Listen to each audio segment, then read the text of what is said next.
A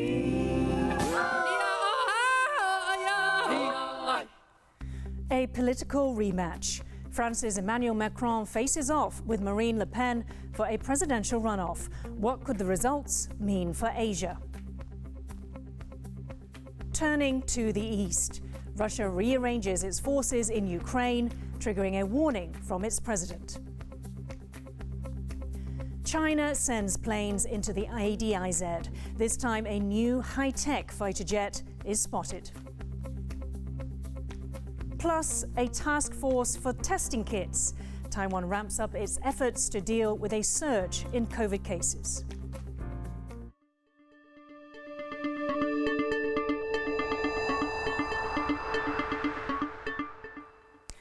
A warm welcome to TaiwanPlus News. I'm Yin Khvat. Results are in from the first round in France's presidential election. Incumbent Emmanuel Macron and far-right challenger Marine Le Pen will go head-to-head in the second round in 2 weeks. TaiwanPlus reporter Ryan Ho-Kilpatrick takes an in-depth look at how the country chooses its leader. France has gone to the polls to decide who will lead the country for the next 5 years. Will Emmanuel Macron win a second term in office? Or will a contender from the resurgent far right pull off an upset? Centrist Macron is still the odds-on favourite to win re-election. But the mounting challenge from the far right has shaken the French political system. The country's presidential elections take place in 2 rounds. Unless a candidate wins an absolute majority in the first round, a runoff is held 2 weeks later between the top 2 candidates. As polling had predicted, this will be a rematch of 2017, with Macron facing off against Marine Le Pen, leader of the far-right National Rally. The challenge from the French far-right, split between political veteran Le Pen and upstart Éric Zemmour, a conspiracy theorist with multiple hate speech convictions, is serious. The two have made inroads with young voters by cribbing culture war talking points from the American right, while simultaneously rejecting the import of American ideas of social justice. But the invasion of Ukraine has dented the chances of Le Pen, a long-time admirer of Vladimir Putin, who has spoken dismissively of the Russian threat and even called for nuclear-armed France to withdraw from the NATO military alliance. Macron and Le Pen now have 2 more weeks of campaigning before they go head-to-head on April 24th, a day that will determine the future of the European Union's second-largest economy and its strongest military power. Ryan Ho-Kilpatrick for TaiwanPlus. How will the French election results affect Asia? TaiwanPlus reporter Arnaud Campagne spoke to researcher Antoine Baudaz. He began by asking about President Macron's policies and what his re-election would mean for China and Taiwan. I would say there have been 2 main objectives of President Macron. It was to rebalance trade relations with China and to make sure that China would be much more committed than before in terms of fighting against climate change. These 2 objectives partly failed because de facto trade imbalances with China has reached an old historic high. But what is very positive on the French side is that we are not shying away from the issues that might anger Beijing. So we are talking much more than before about national security, much more than before about Chinese economic coercion, about Chinese influence campaign, be it in Europe or in France. I would say there is also a Taiwan momentum in France. There is unprecedented media coverage since 2020. The parliamentarians have never been that active on Taiwan, with a resolution being voted both at the National Assembly and at the Senate. And among the political class, there is a growing awareness that there is a huge interest in better cooperating with Taiwan on technical issues, from economic resilience to the fight against cyber interference. And I think that no matter who will be the next president, there is a huge potential for cooperation. How would a Le Pen win impact France's Indo-Pacific policy, particularly towards Taiwan? That's the big unknown. To be very honest, there is no mention of China at all in Marine Le Pen's political program, and she has not made any major speeches on international relations, especially on China or on the Indo-Pacific. But we can expect that if Le Pen is focusing much more on sovereignty, on trade protectionism, etc., that it might impact actually China. So it's very hard to tell. I think that even the team of Marine Le Pen is not very aware of what they would do on China. Do you think the Indo-Pacific region will become a more significant part of France's foreign policy in the coming years? So the Indo-Pacific is already a very major part of French foreign policy, and we've been successful in convincing our European partners to do the same. One of the key problems we have, of course, with the war in Ukraine is that the political attention and the political capital is being focused on Europe and on Russia. So what we can expect is at least to maintain the momentum, and in that momentum, to make sure that Taiwan has its part.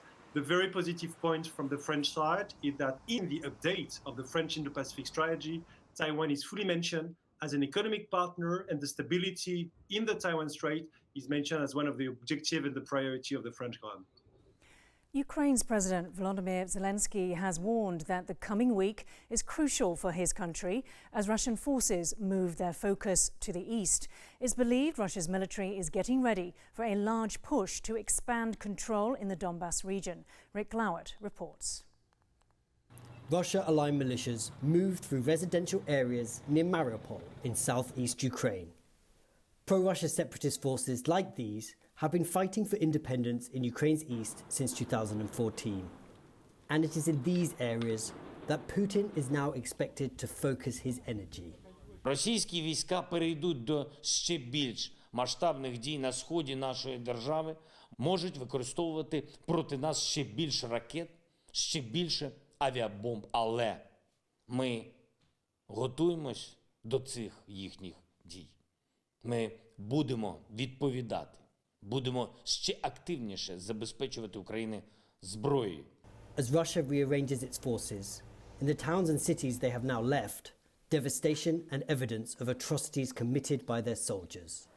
In Bucha, Ukrainian authorities exhume hastily buried bodies, just some of the hundreds of civilians allegedly killed by Russian forces across the country. Zelensky has implored the international community to help prevent atrocities in this new phase of the war. And over the weekend, a surprise visit to capital Kyiv from the British Prime Minister promising just that. Together with our partners, we are going to ratchet up the economic pressure, and we will continue to intensify week by week the sanctions on Russia. Not just freezing assets in banks and sanctioning oligarchs, but moving away from use of Russian hydrocarbons. And we will give you the support that you need, the economic support, but also, of course, the defensive military support, in which I'm proud to say that the UK helped to lead the way. The Ukraine Foreign Minister may have said that Putin's invasion plan has failed. But as Russian forces prepare for offensives in the southeast, the bloodshed may be far from over. Ricky and Rick Glowett for TaiwanPlus. A group of Swedish lawmakers has landed in Taiwan for a 5-day visit. It's the latest international delegation to visit the country despite protests from China. The 11-member team landed Sunday on a trip aimed at strengthening relations between Sweden and Taiwan. They were welcomed by Taiwan's Deputy Foreign Minister, Harry Tseng. China, which claims Taiwan as part of its territory, has protested the visit. Beijing has put increasing pressure on countries to limit their cooperation with Taiwan. But in recent months, officials from the European Parliament, among others, have visited the country. The delegation will meet virtually with Taiwan's President Tsai Ing-wen on Tuesday. She is currently isolating after being identified as a contact of someone who tested positive for COVID-19. Taiwan reported 3 Chinese military planes entering its Air Defense Identification Zone, or ADIZ, on Sunday. The group of planes was made up of 2 J-10 fighter jets and 1 J-16D, which is an upgraded electronic warfare plane and capable of intelligence gathering and interfering with radar systems. China frequently sends warplanes into Taiwan's ADIZ, with over 290 Chinese military aircraft entering the zone so far this year. A total of almost 1,000 Chinese military aircraft entered Taiwan's air defense zone last year. But what exactly is the ADIZ, and why does China keep breaching it? Our reporter Jaime Ocon gives us a glimpse into what really takes place in the skies above Taiwan. At the sound of this alarm, Taiwan scrambles its fighters and deploys missile defense systems. It means Chinese fighter jets have entered Taiwan's Air Defense Identification Zone, or ADIZ. Across the Taiwan Strait, China's ruling Communist Party has maintained the position that Taiwan is not a country and has made it clear that it seeks to unify the island with the mainland. It has not ruled out the use of force. To put pressure on Taiwan, China frequently sends not just fighter jets, but helicopters, radar planes, and even bombers into this area known as the ADIZ, or Air Defense Identification Zone. Most of the Chinese aircraft enter the southwestern corner near Pratas Island before they circle back. A country's ADIZ serves as a security buffer zone which extends beyond its territorial airspace. Territorial airspace includes anything within 12 nautical miles of a country's land, but areas outside of a country's boundary are classified as international airspace. Gerald Brown, a Washington-based defense analyst, explains that ADIZs didn't exist until after World War II. The United States established the first one in 1950 and then helped establish several other ones throughout the Indo-Pacific region, namely Philippines, Taiwan, South Korea, and Japan, around 53 if I recall correctly.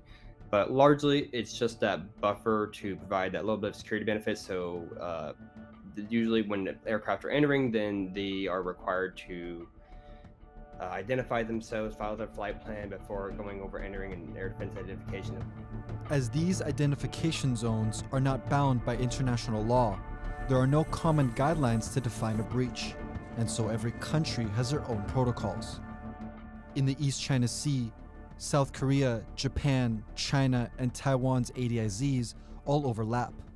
But this doesn't necessarily lead to a scrambling of fighter jets unless an entering aircraft is suspected of having ill intentions or threatens invasion, which is often the concern between China and Taiwan.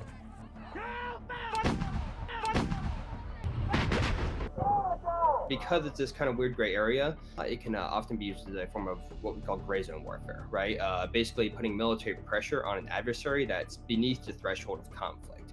So it's not quite as escalatory as entering a actual territorial airspace, but it is escalatory enough where you can put military pressure on a state without crossing lines.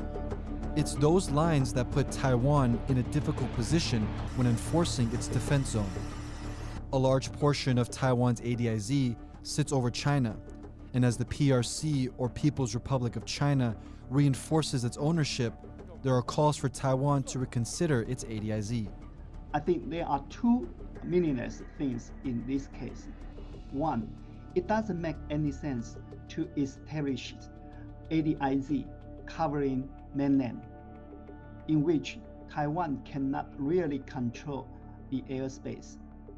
Two, as the PRC's airplanes, civilian or military, get into the area frequently without informing Taiwan, and Taiwan does nothing and cannot do anything in response to those or to that. In this case, I think that Taiwan needs to re-establish its ADIZ and set a new system to fit in reality.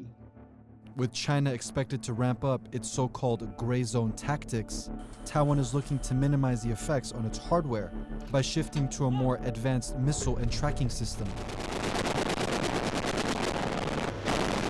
I think that's likely the smart move, because that's going to take a lot of pressure off of the Taiwanese Air Force.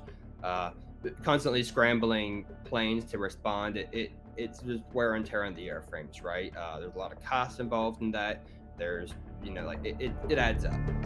However Taiwan responds to Chinese activity, the island is closely watching its ADIZ, determined to better manage its national security and protect its sovereignty. Damon Lin and Jaime Ocon for TaiwanPlus. Taiwan has set up a task force to ensure the availability of rapid COVID-19 testing kits. That's as 630 new cases were reported on Monday. The team has already begun work to secure 8 million rapid tests for home use. It is also working to make sure the kits remain affordable. Taiwan is facing its biggest surge of infections to date. The government says enough medication is available to treat COVID patients.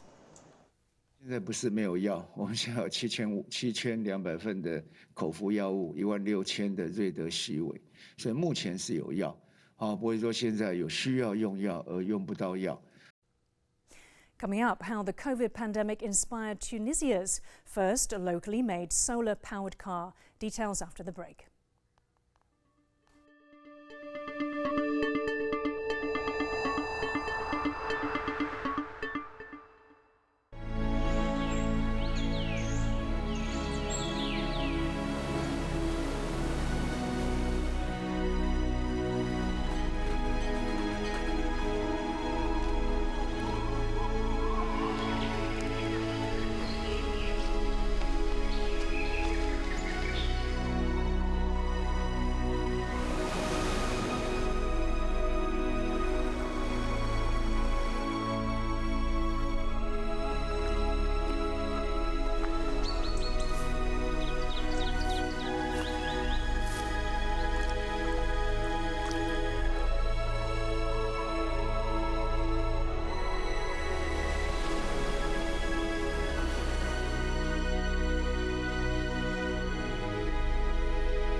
我们真的很久没有表演，走到了一个必须要停下来的状态。因为我又不会看谱，就不知道哪来的韵，有些人喜欢。想想我最擅长的事情好像是玩团。其实我的歌很多都是在解决我自己遇到的问题。我通常会发脾气或者是暴怒，是因为不公平。发现我对舞台是不熟悉的。诚实的讲述你自己，就会有人听。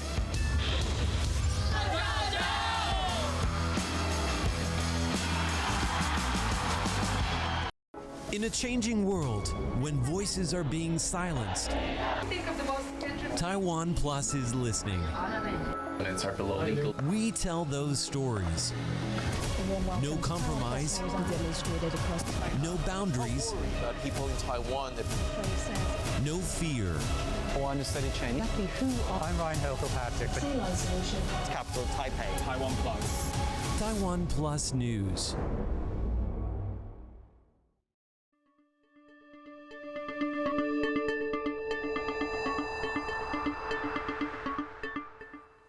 Welcome back. You're watching TaiwanPlus News. National Security Police in Hong Kong have arrested a veteran journalist under a colonial-era sedition law. Alan O was arrested in a dawn raid on his home, charged with conspiracy to publish seditious materials. O teaches journalism at the Chinese University of Hong Kong and previously worked at public broadcaster RTHK before a government purge of programming last year. He also wrote for the website Stand News before it was forced to close a few months ago. Beijing's crackdown on free speech in Hong Kong has seen the arrest of several media executives and managing editors, but O is only the second writer to be charged. After months of political turmoil in Pakistan, Imran Khan has been ousted as the country's prime minister. This comes after a vote of no confidence on Sunday. Khan has served only 3.5 years into his 5-year term. Bing Wang has the details. Crowds rallied in the streets of Pakistan, both in favor and against the country's Prime Minister, Imran Khan, after he was ousted in a no-confidence vote in Parliament on Sunday. The resolution for vote of no confidence against Mr. Imran Khan, the Prime Minister of Islamic Republic of Pakistan, has been passed by a majority of the total membership of the National Assembly. The former Pakistani national cricket team legend rose as Prime Minister in 2018 on promises to implement reforms and fight corruption. In his nearly 4 years in office, Khan had been facing increasing discontent from his political opponents due to his handling of the economy during the COVID pandemic and other failed campaign promises. A week before the no-confidence vote, Khan attempted to hang on to power by advising Pakistan's president to dissolve parliament, a move later repealed by the country's Supreme Court. After parliament was restored, moves to oust Khan quickly began. Imran Khan says he accepts the verdict, but maintains the US is involved in removing him from power. लेकिन मैं अपनी कौम को भी कहता हूं कि अगर आप इस तरह की चीज़ कि एक बाहर से साजिश हो के गवर्नमेंट गिर रही है और वो प्लान करके पूरा एक प्लॉट है जिसके ऊपर मैं अभी बाद में बताता हूं, तो ये आपने अपने आप को बचाना है। जो अपने बच्चों का मुस्तकबिल बचाना चाहता है इस मुल्क में, आप अगर इसके खिलाफ नहीं खड़े होंगे, किसी ने और आके आपको नहीं बचाना। The former prime minister will remain as a member of parliament, but called on his supporters to hold rallies in his favor.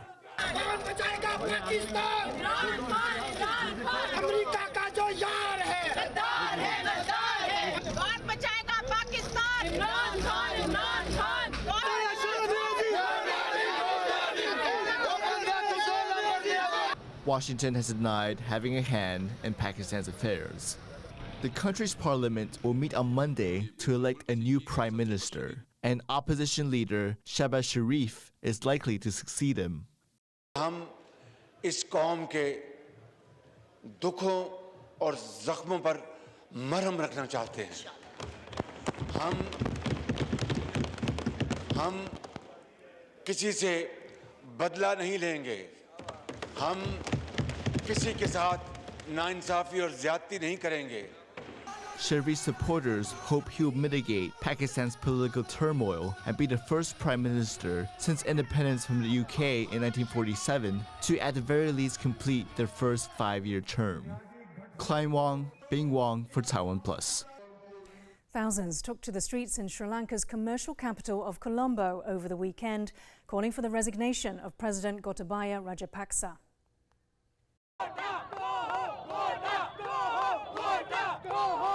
The country is experiencing its worst financial crisis in decades, with shortages of food, fuel and medicine. The local currency has lost a third of its value. Demonstrators blame Rajapaksa for the crisis, along with his relatives, whom he has placed in key positions. Protests have been taking place across the country for more than a month. The crisis prompted the entire cabinet to resign last week, but the president has vowed to fight on. We want the Rajapaksas to go. We don't want them to rule our nation like this. We are angry, we are hurt, and we just want them to leave us. And we want a new cabinet to do what is right for the generations to come. Police in Spain have seized one of the biggest hauls of stuffed animals ever discovered in Europe that includes extinct and endangered species. The collection of over 1,000 specimens was discovered last week in a warehouse in the city of Valencia. Police found stuffed animals including cheetahs and polar bears, along with almost 200 elephant tusks. Over 400 protected species were among the collection, some of them critically endangered. Investigators have valued the collection at $32 million. The warehouse owner is under investigation for smuggling, but no arrests have yet been made. A company in Tunisia has created the country's first ever solar electric car, designed and produced locally. Eric Gao takes a look at the driving force behind the eco-friendly ride. Powered by the sun. That's the fuel source for a new solar vehicle invented by Baco Motors founder Boubacar Sial. باكو موتورز هي أول سيارة تونسية مصممة 100% بقدرات ومهندسين تونسيين تشتغل بالطاقة الكهربائية والطاقة الشمسية. Sial touts his invention as a cost-effective alternative to cars powered by gasoline and diesel. سيارة باكو موتورز تتمتع بميزة اللي هي الأوبريشن كوست فيري لو. علاش؟ على خاطر فما هذوما السيلول فوتوفولتايكس اللي يعطيوك الطاقة الشمسية اللي تمشي ديريكت للباتريز ويخولوا لك باش تمشي 50 كيلومتر في اليوم فور فري. معناتها 17500 كيلومتر في العام معناتها فور فري. وتعرف انت غلاء الوقود والمشاكل نتاع الفيول. دونك بالسيارة هذه الطاقة النظيفة تنجم تخفض الاوبريشن كوست ل10 مرات مقارنة بالسيارة اللي تشتغل بالوقود. The solar electric car is Sial's brainchild. He came up with the concept and very quickly turned it into a finished product. But what's interesting is, it didn't actually start off as a car. الكليك صار في الكوفيد. انا ولدي ابراهيم ديما نطلعوا بالبايكس ويتعب في الطلعات والهبطات. دونك قال لي علاش ما نبدلوهاش الكتريك. دونك كيف بدلناها الكتريك البسكله جاتني حكايه معناتها ماهيش صعيبه. قلنا علاش ما نبدلوش الكراهب من الوقود للالكتريك، ومن بعد قلنا علاش ما نعملوش كهرباء من الاول فروم سكراتش الكتريك. هيك كيفاش بدات الحلمه. Sial's invention includes some technological innovations, which will be used in the upcoming next model as well. من ميزات باكو موتورز اللي احنا صممنا الانجن الموتور في قلب العجله كما تشوف هوني الموتور هونية ومسمينه في عجلات السياره الكل، معناتها هي اول راد، وهذايا باش نطبقوه زاد على السياره اللي باش تجي في اخر 2023 اللي هي باش تكون ب4 عجلات وحتكون سياره سياحيه لعامه الشعب ان شاء الله. With an eye on the growing threat of climate change and the rising costs of fossil fuels, Sial says his vehicle offers a cleaner, cheaper, and more environmentally friendly mode of transportation. احنا في الكرة الأرضية الناس فدت وتلوثت بالدخان بتاع السيارات، دونك السيارة هذه تعطي فرصة باش تنجم تعيش في بيئة نظيفة سليمة وطاقة مستدامة متجددة اللي هي الطاقة الشمسية. Tunisia will soon see a brighter future with more of these solar-powered cars on the road. Rick E. and Eric Gao for TaiwanPlus. Thank you for watching TaiwanPlus News. I'm Yin Khvat. We leave you with some images of cherry blossoms in central Taiwan. For more stories from Taiwan and around the world, please download the TaiwanPlus app. Stay safe and see you next time.